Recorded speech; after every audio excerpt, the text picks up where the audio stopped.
If you was the devil and you wanted to fracture a man's mind from the day he was born until the day he died, particularly a man, because I'm going to ask a woman next, what would you do?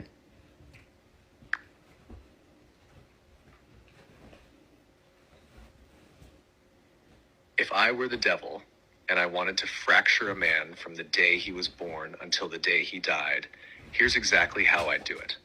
I'd make sure he's born into a system that fears his power before he even knows he has it. And from the moment he takes his first breath, I'd begin the quiet war. Not with violence, with shame. Not with chains, with conditioning. I'd program his parents before he arrives.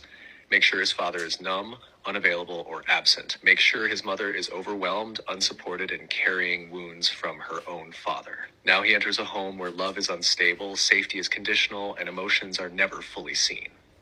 That's his blueprint. Then I'd weaponize school. I'd sit him in a chair for 6 hours a day and punish him for needing to move, explore, or question. I'd make sure his wildness is labeled disorder.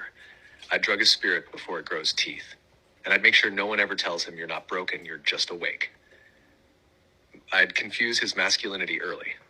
Tell him real men are aggressive, competitive, emotionally shut off. Tell him kindness is weakness. Tell him silence is strength. Then I'd mock him when he becomes emotionally unavailable and call him toxic when he cracks. Now he's confused, ashamed, and disconnected from his core. I'd fracture his sexuality before he even knows what it is. Introduce porn before connection, pleasure before intimacy, control before vulnerability. Now he learns to chase validation through conquest, not love. He'll have sex without ever being touched. I'd tell him his worth is tied to performance. Grades, muscles, money, status, every achievement praised, every emotion ignored. Now he's addicted to results, terrified of failure, and ashamed of softness. But no one sees it because he looks successful. I'd isolate him. Make sure he's surrounded by people but never truly known. Teach him to joke through pain, distract through humor, and lie with confidence. He'll be the strongest in the room and still feel like a fraud. I'd keep him in silent competition with every other man. Convince him that brotherhood is weakness, that vulnerability will get him betrayed, that trusting another man will make him prey. Now he stands alone, strong, admired, and completely disconnected.